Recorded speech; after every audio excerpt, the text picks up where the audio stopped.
당 지도부가 총사퇴했습니다.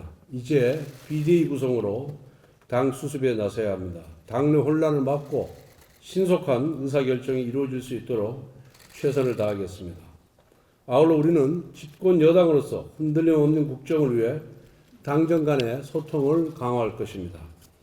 어제 국무총리에 이어 오늘 경제부총리 그리고 교육부총리를 만나 산적한 민생 문제에 대해 협력하자고 말씀드렸습니다. 의원님들께서도 오늘 의총에서는 분열적인 의견보다 이제 수습을 위한 건설적인 대안을 내주시기를 부탁드리겠습니다. 우리가 처한 상황이 아무리 어렵다고 해도 정치는 주어진 조건에서 최선을 다해야만 하는 것입니다. 지금은 단결과 화합이 필요할 때입니다. 당과 나라를 위해 지혜와 힘을 모아주시기를 부탁드리겠습니다. 오늘은 탄핵 소추안 가결 이후 더불어민주당 이재명 대표의 여러 가지 월권성 발언들에 대해 한 말씀 드리겠습니다. 몇 가지 제안은 환영합니다만 벌써부터 대통령이 다 된 듯한 대통령 노름에 빠지지 않기를 바랍니다. 먼저 이재명 대표는 한덕수 총리에 대해 탄핵을 하지 않겠다고 선언했습니다. 국정 혼란을 극복하기 위해 그 발언, 그 약속 반드시 지키길 바랍니다. 그런데 이재명 대표는 한덕수 권한대행과 관련하여 현상 유지 관료가 주 업무라는 월권적인 발언을 했습니다. 무엇이 현상 유지이고 무엇이 현상 변경입니까? 이재명 대표는 추경이 필요하다고 언급했는데 추경은 현상 변경입니까? 현상 유지입니까? 그리고 그 현상 유지인지 변경인지 그 기준은 누가 정합니까? 결국 민주당의 당리당락에 따라 권한대행의 권한을 제약하겠다는 뜻입니다. 과거 노무현 전 대통령 탄핵 국면에서 고건 권한대행이 제2요구권, 즉 거부권을 행사한 바가 있습니다. 박근혜 전 대통령 탄핵 시국에서도 황교안 권한대행은 헌법재판관을 임명했습니다. 즉 제2요구권이나 임명권이나 모두 대통령 권한 중의 일부입니다. 이 중 일부만 취사 선택해서 행사할 수는 없는 것입니다.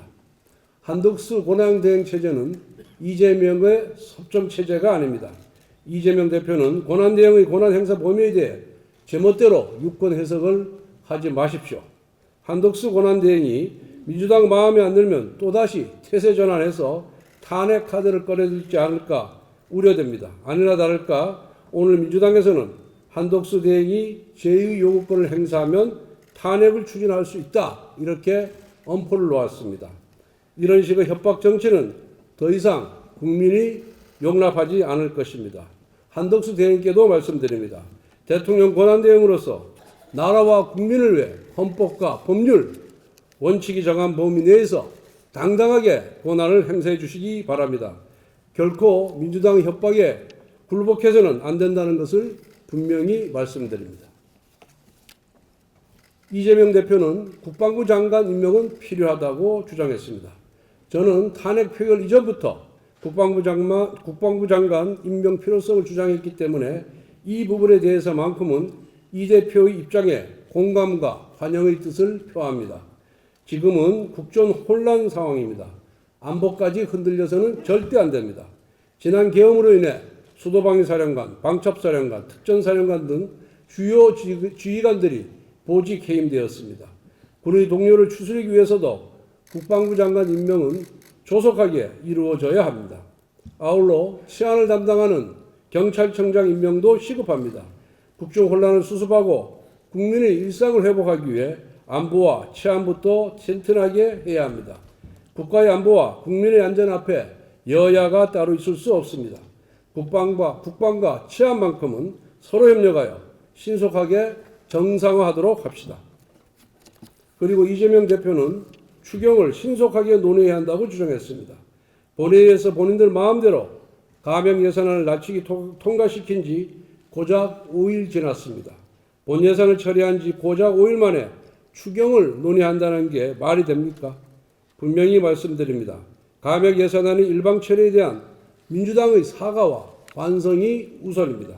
특히 예산 삭감으로 인해 피해를 보게 된 취약계층과 서민들에 대한 사과가 필수입니다.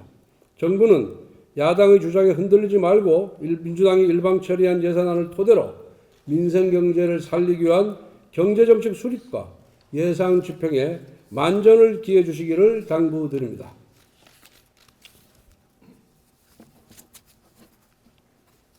이재명 대표는 헌법재판소에 국가의 혼란을 최소화하기 위해 윤석열 대통령의 파면 절차를 신속히 진행해 달라고 요구했습니다. 정말 뻔뻔하기 짝이 없습니다. 그동안 이재명 대표는 본인의 재판 절차를 지연시키기 위해 온갖 꼼수를 써왔습니다. 일부러 변호인을 선임하지 아니하고 소송기록 접수 통지서 수령도 피하면서 고의적으로 재판 절차를 지연시킨 장본인이 바로 이재명 대표입니다. 이재명 대표가 말하는 것은 본인의 유죄 판결 이전에 대선을 열어서 대통령이 되겠다는 것임을 삼척동자도 다 알고 있습니다. 하지만 탄핵은 탄핵이고 이재명 대표의 재판은 재판입니다. 대통령의 탄핵이 이재명 대표의 죄를 덮어주는 이재명 대표 대선 출마 허가증이 될 수는 없습니다. 오늘 국민의힘 이 부분에 대해서 우리 의원님들의 의견을 듣고 결의문을 채택할지 여부를 결정하도록 그렇게 하겠습니다. 이상입니다.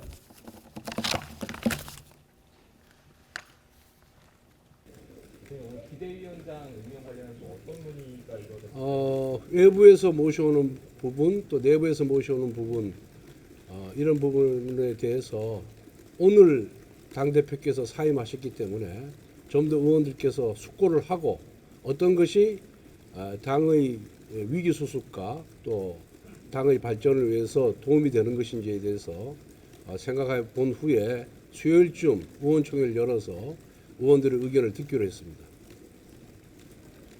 구체적으로 거론된 인물들이 있나요? 뭐 구체적 인물은 거론된 게 없습니다.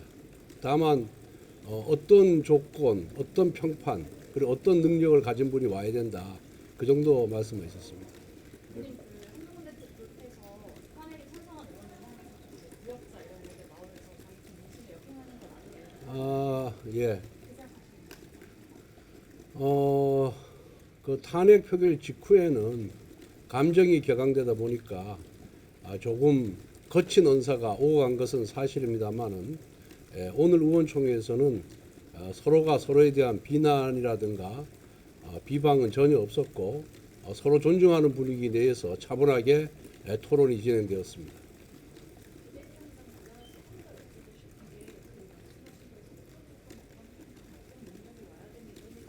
뭐 여러 의원님들의 의견을 종합해 보면은 일단 우리 당의 얼굴로서 적합한 분이냐, 그리고 이 위기 상을 어떻게 수습할 능력이 있으시냐, 그리고 새로운 비전을 제시할 능력이 있으시냐, 그리고 민주당과의 관계에 있어서 그런 날카로운 공격력을 갖고 있느냐, 이런 부분이 집중 거론된 것으로 알고 있습니다.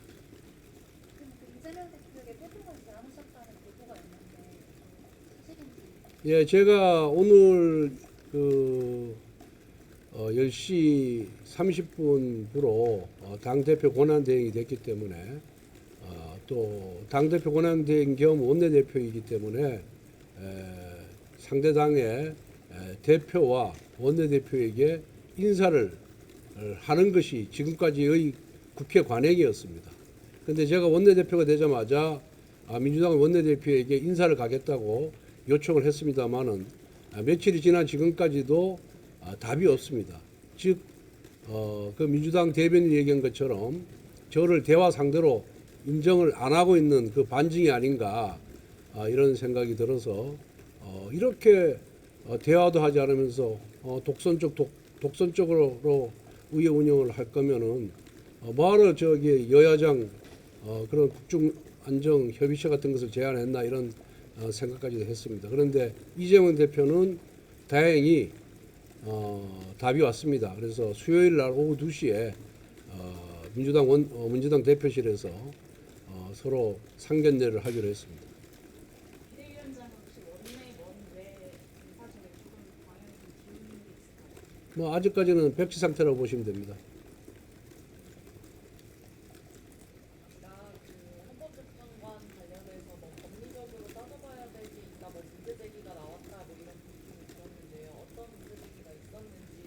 뭐 그 부분은 뭐 이렇게 일부의 의견이기 때문에 공개하기가 적절치가 않습니다. 오늘 결의문 내신 거에서 그 국정 위기의 책임자로 이재명 대표를 지목을 하셨는데 이런 거 관련해서는 그 대통령이 계엄 선포하시면서 말했던 정당성에 좀 힘을 실는 거라는 지적이 나올 수 있을 것 같은데요. 뭐 비상계엄 선포 자체는 명백히 이제 잘못된 행위입니다. 그런데 그렇다고 해서 민주당이 지금까지 벌여온 국회 내에서의 그런 의회 독재, 그다음 입법 폭주, 일방적인 예산 삭감, 그리고 이재명 대표 한 사람을 구하기 위한 민주당의 그런 전략이 면제부가 되지는 않습니다. 그런 부분에 있어서 여러분들 잘 아시다시피 민주당이 자기 마음에 들지 않는 검사, 자기 뜻에 부합되지 않은 장관, 그리고 자기들의 뜻에 맞지 않는 감사 결과를 내놓은 각부 장관들, 감사원장, 서울지검장, 검사, 얼마나 많은 사람들에 대해서 지금 탄핵 소추 의결을 했습니까? 결국은 그것이 바로 국정 마비고 국정 기능 상실이라고 생각합니다. 그런 부분에 있어서는 책임을 져야 되고, 그리고 아무런 탄핵 사유가 없음에도 불구하고 탄핵 소추를 해서 헌법재판소에서 9대0 탄핵 기각이 된 사례도 있습니다. 그에 대한 책임은 누가 질 겁니까? 저는 그런 부분에 있어서 그 탄핵 소추 의결에 찬성했던 민주당 의원 전원이 직권남용으로 책임을 져야 된다 이렇게 생각하고 있습니다. 그러한 점에서 민주당의 그런 일방적인 국회 운영, 그 다음에 포갑적인 국회 운영에 대해서 비판합니다.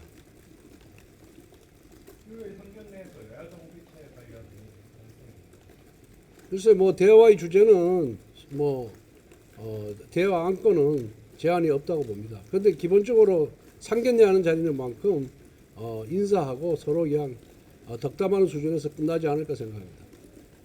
자, 이 정도로 하겠습니다. 예.